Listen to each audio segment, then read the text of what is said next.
Felicito particularmente a los pastores de la Obra Bautista Nacional y también a los pastores de la Asociación de Iglesias Bautistas de la región Guayana. No dudo que el Señor cumple cada día con la promesa dada a sus discípulos cuando Pedro en Mateo 19:27 le dijo: «He aquí, nosotros lo hemos dejado todo y te hemos seguido. ¿Qué pues tendremos?». Y Jesús les dijo: «De cierto os digo que en la regeneración, cuando el Hijo del Hombre se siente en el trono de su gloria, vosotros que me habéis seguido, también os sentaréis sobre 12 tronos para juzgar a las 12 tribus de Israel. Y cualquiera que haya dejado casa, o hermanos, o hermanas, o padre, o madre, o mujer, o hijos, o tierras, por mi nombre, recibirá 100 veces más y heredará la vida eterna. Dios bendiga pues a cada pastor y a su familia y multiplique sus fuerzas para seguir adelante con tan noble labor». En esta ocasión, basados en 1 Timoteo 3, 1 al 7, meditaremos en la valiosa y delicada labor del ministerio pastoral. He titulado esta meditación: El ministerio pastoral, mucho más que un anhelo. Nuevamente, el ministerio pastoral, mucho más que un anhelo. Dice así la palabra del Señor y leo para ustedes en la versión Reina Valera de 1960. Palabra fiel.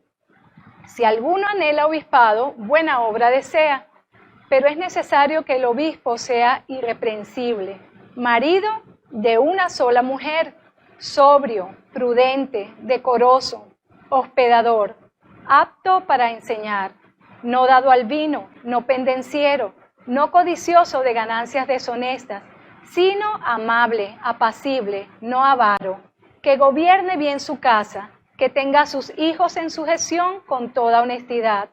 Pues el que no sabe gobernar su propia casa, ¿cómo cuidará de la iglesia de Dios? No un neófito, no sea que envaneciéndose caiga en la condenación del diablo. También es necesario que tenga buen testimonio de los de afuera, para que no caiga en descrédito y en lazo del diablo. La primera carta de Pablo a Timoteo es una de las epístolas llamadas pastorales. Su contenido evidentemente es un manual de procedimiento muy práctico y directo acerca de aspectos relevantes a la hora de llevar a cabo el ministerio pastoral y el desarrollo de la iglesia local. Recordemos que, a diferencia de nuestros días, la iglesia cristiana era una iglesia primitiva. Todo era relativamente nuevo para ellos. No se trataba ahora del templo de Jerusalén ni de las sinagogas. No se trataba del sistema sacerdotal judío, tampoco de ritos y prácticas centenarias. La iglesia de Cristo apenas comenzaba y cumplir con la comisión que él había dejado implicaba una labor muy distinta a la que tanto judíos como paganos convertidos al cristianismo estaban acostumbrados. La figura de los apóstoles como misioneros y de discípulos como Timoteo y Tito, ahora como pastores, eran nuevas. Las relaciones de los creyentes con sus líderes espirituales distaban mucho de la que existía entre los sacerdotes y las asambleas o asistentes a las celebraciones culticas. Por ello, Pablo dedica estas cartas pastorales a la orientación y los cuidados pertinentes a este nuevo ministerio.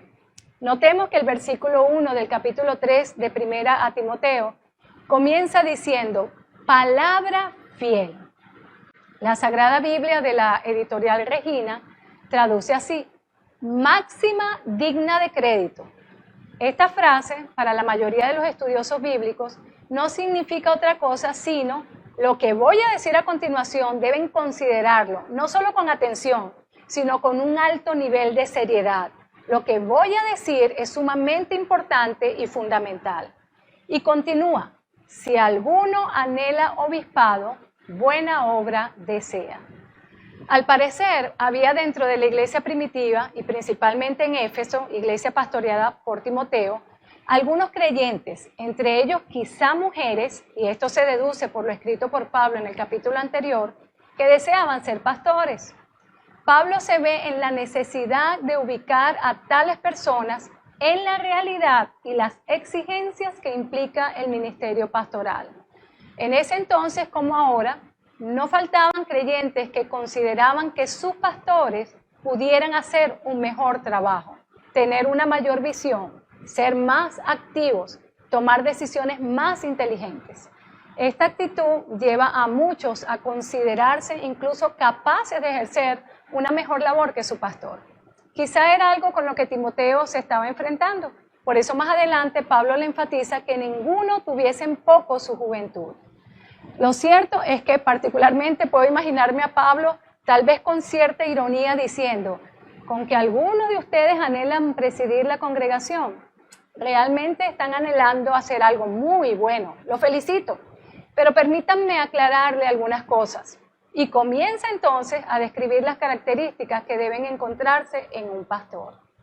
He titulado el mensaje de hoy, otra vez, el ministerio pastoral, mucho más que un buen anhelo.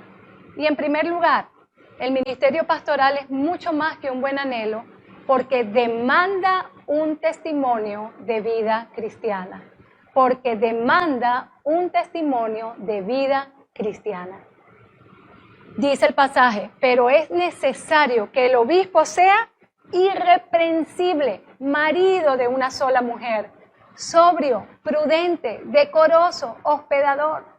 Aquí Pablo comienza una lista nada fácil de cumplir, muy exigente, pero indispensable para poder asumir el ministerio como obispo, es decir, como uno encargado de cuidar y velar por el buen desarrollo espiritual de los creyentes.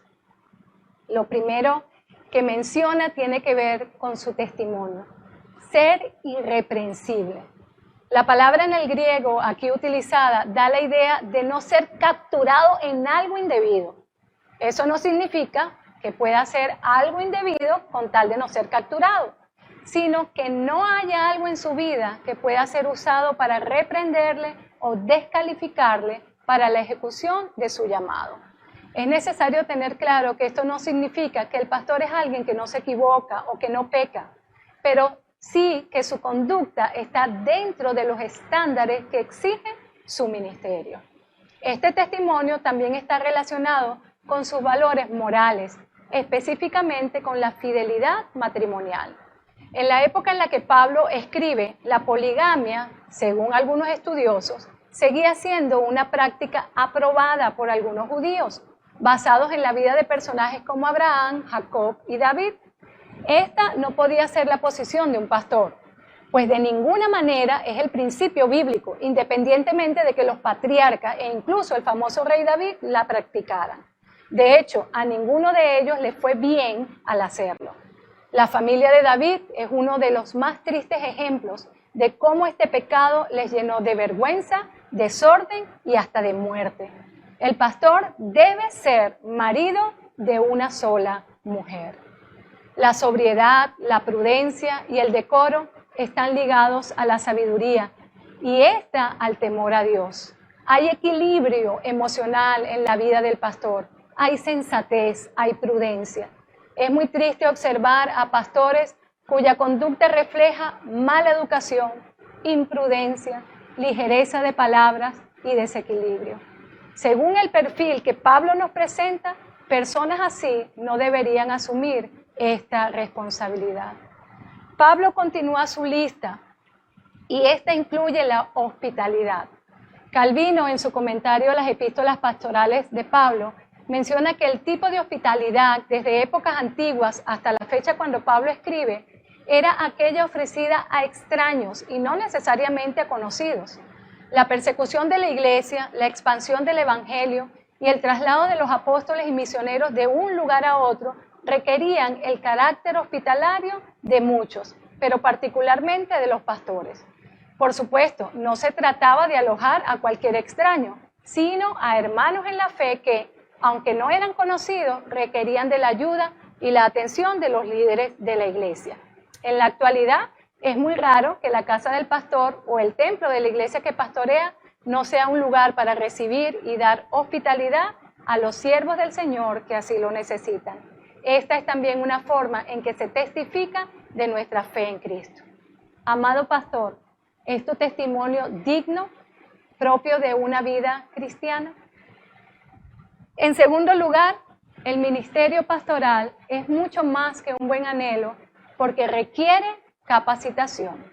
El ministerio pastoral es mucho más que un buen anhelo porque requiere capacitación. Dice el pasaje, apto para enseñar o con destreza para enseñar. No se trata de cuánto conocimiento pueda tenerse, sino de la habilidad para transmitirlo a otros. Tampoco hay que confundir esta actitud con la facilidad de expresión, aunque sería lo ideal. Sin embargo, tal como Dios usó a Moisés y a profetas como Jeremías, quienes se consideraban con poca o ninguna capacidad oratoria, así también Dios usa pastores que se esmeran en capacitarse para hacer comprensible a la grey del Señor sus enseñanzas, sus mensajes. Quien es verdaderamente llamado al ministerio pastoral no se sentirá nunca cómodo con lo que sabe. Siempre buscará aprender más y mejorar sus técnicas pedagógicas. Un pastor consciente de su responsabilidad cuidará de estudiar e interpretar correctamente las Sagradas Escrituras. Dedicará tiempo e incluso dinero para su preparación y no dudará en asirse de libros y materiales que provean herramientas para optimizar la calidad de su ministerio. Esto no para ser un intelectual religioso o un reconocido conferencista o predicador, sino para asegurar que el cuerpo de Cristo, su iglesia, tenga siempre un alimento no adulterado que les permita crecer y servir a su Señor y Dios. Tristemente, son muchas las iglesias cuyos pastores no han tenido ningún tipo de preparación, con poco tiempo de convertidos, neófitos, como Pablo lo refiere más adelante. ¿Cuánto daño se les hace a ellos mismos y a las iglesias que pastorean cuando se les encarga de un ministerio tan exigente como este sin tener una preparación? Algunos piensan que con tener el don ya es suficiente, el Espíritu Santo hará lo demás, pero eso no es lo que la Biblia enseña. Pablo mismo es el mejor ejemplo de cómo nuestros conocimientos pueden ser maravillosamente usados por Dios para bendición y edificación de su cuerpo. Si la preparación no fuese necesaria, Pablo no hubiese invertido tanto tiempo en la escritura de sus epístolas. Amado pastor, ¿cuánta es tu dedicación al estudio y al escudriñar de la palabra de Dios? ¿Y el conocimiento que has obtenido, lo has convertido en una herramienta para la gloria de Dios o es un trampolín para tu fama y vanagloria? La capacidad de enseñar del pastor está unida a todo su ministerio.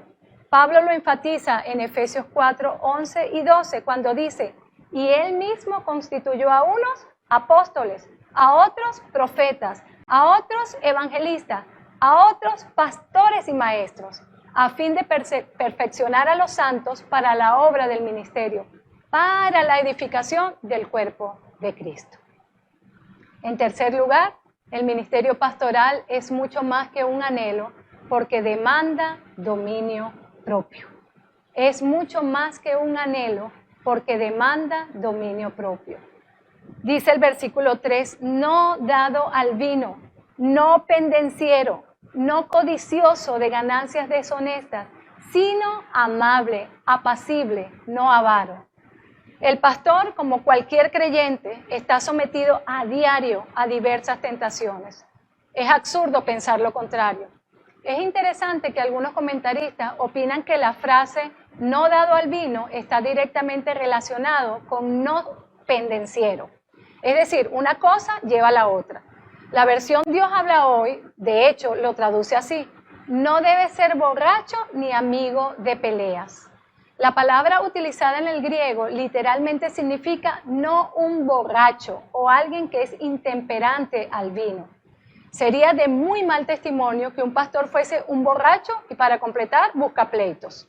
Pablo entonces advierte, alerta de lo peligroso de esta conjugación y en consecuencia el descrédito que traería para el ministerio pastoral una vida sin dominio sobre los vicios y el mal carácter. El problema no es el vino, sino lo que pudiera despertar su mal uso, la borrachera. Es curioso que en el capítulo 5, versículo 23, Pablo recomienda a Timoteo, por cuestión de su salud estomacal, que ya no beba agua sola, sino que bebiera también un poco de vino. Por supuesto, Pablo sabía que el pastor Timoteo haría uso correcto de esta bebida. Otras de las tentaciones de las que Pablo advierte son la codicia de ganancias deshonestas y la avaricia, ambas similares. ¿Cuántas veces al día son acusados los pastores de ladrones y peseteros por causa de aquellos que, desgraciadamente, llamándose pastores, estafan y se aprovechan de las personas que les siguen? En esos desagradables comentarios pagan justos por pecadores. Quien ha sido llamado por Dios al ministerio, como lo reseñaba al principio y como bien lo dijo el apóstol Pedro a Jesús, lo han dejado todo. No puede un verdadero pastor pensar que el ministerio le hará rico. Quien piensa así ha equivocado su llamado y pronto hará de su iglesia un negocio y buscará ganancias deshonestas. No quiero decir con esto que el pastor deba vivir una vida de ruina, pero ni el mismo Señor Jesús ni sus apóstoles persiguieron la comodidad y la abundancia. Al contrario, fue de lo que menos disfrutaron.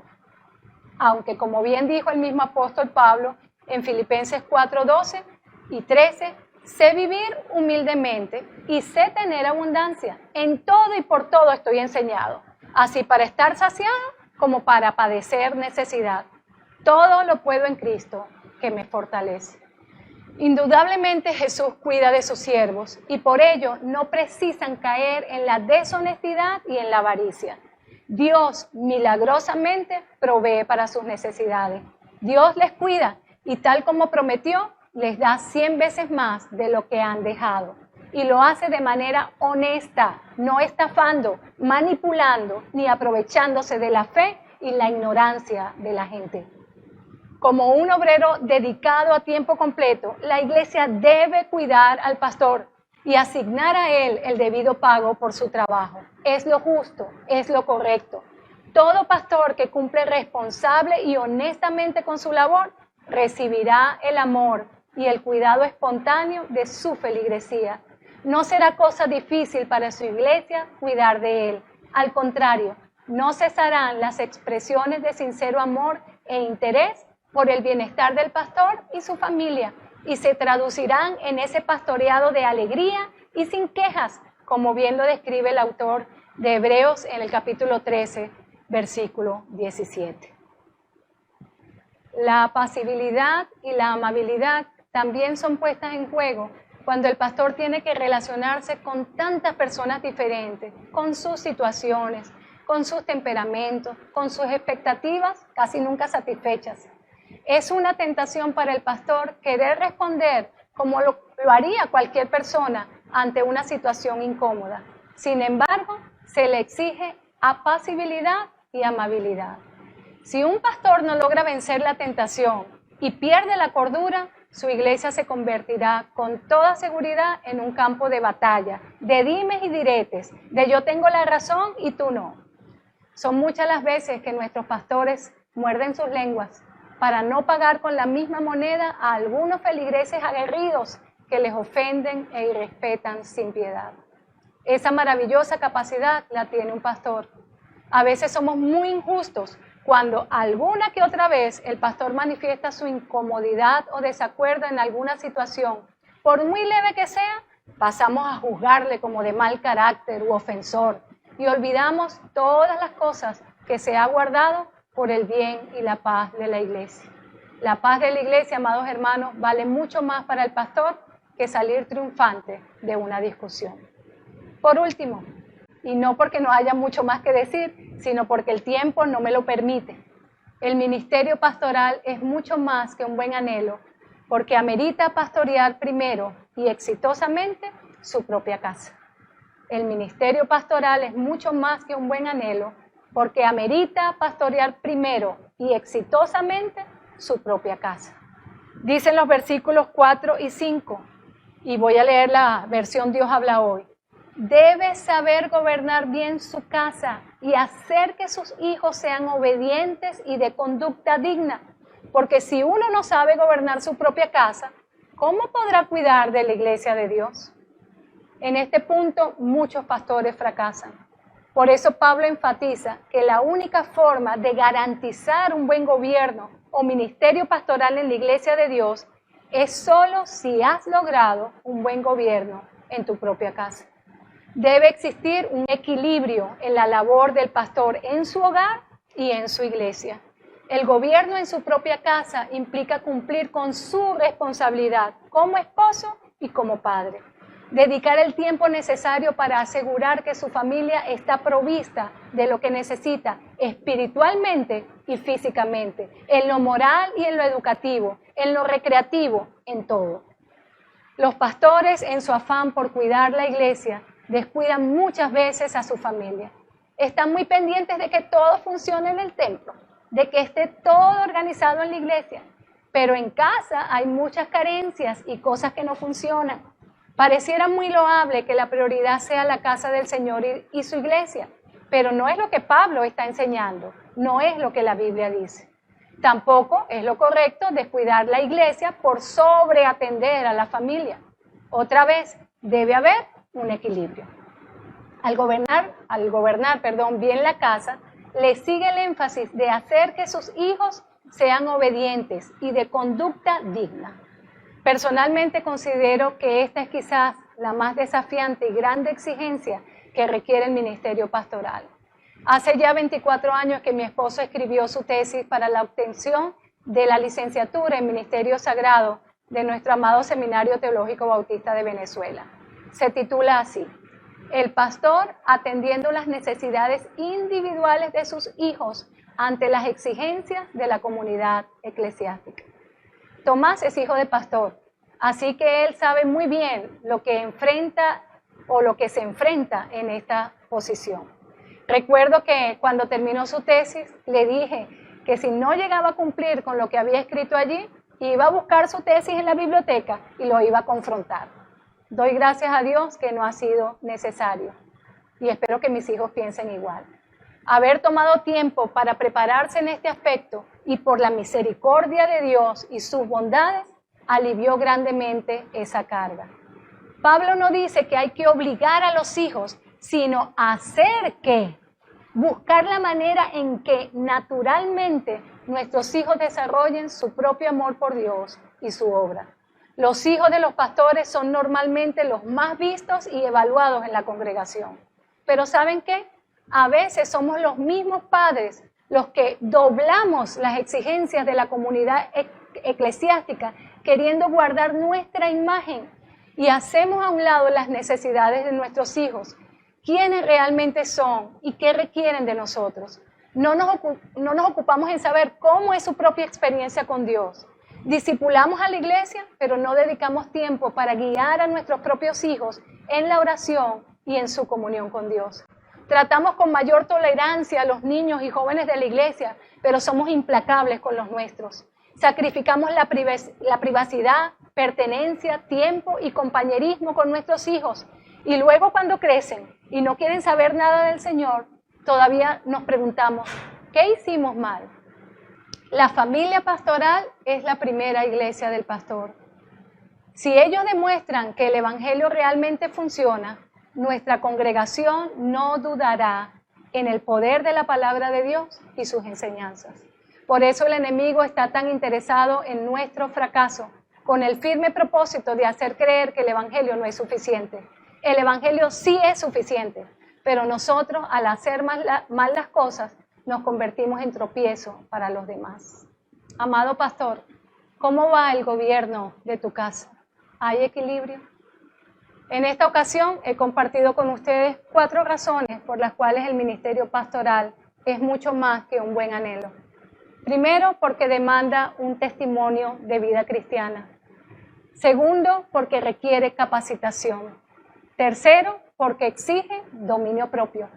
Y cuarto, porque amerita pastorear primero y exitosamente su propia casa. Y nosotros como iglesia, como creyentes, debemos recordar que estas demandas también son para nosotros como seguidores de Cristo y no tan solo para nuestros pastores. Ser pastor no es nada fácil, como verán, y mucho menos cuando todo pastor está también en un proceso de crecimiento y aprendizaje espiritual. No lo sabe todo, como cualquiera de nosotros, pero ha asumido con fe y compromiso el llamado del Señor. Quizás no estemos conformes con todo lo que ellos hacen, pero Dios les ha consagrado para cumplir con este digno ministerio. Dios bendiga a cada pastor y permita que su labor glorifique su santo nombre, que sus ministerios sean bendecidos y guiados por el Santo Espíritu de Dios y por las enseñanzas de su santa palabra. Porque cuando aparezca el príncipe de los pastores, vosotros recibiréis la corona incorruptible de gloria. Primera de Pedro 5:4. Que el Señor les bendiga, pastores. Feliz día.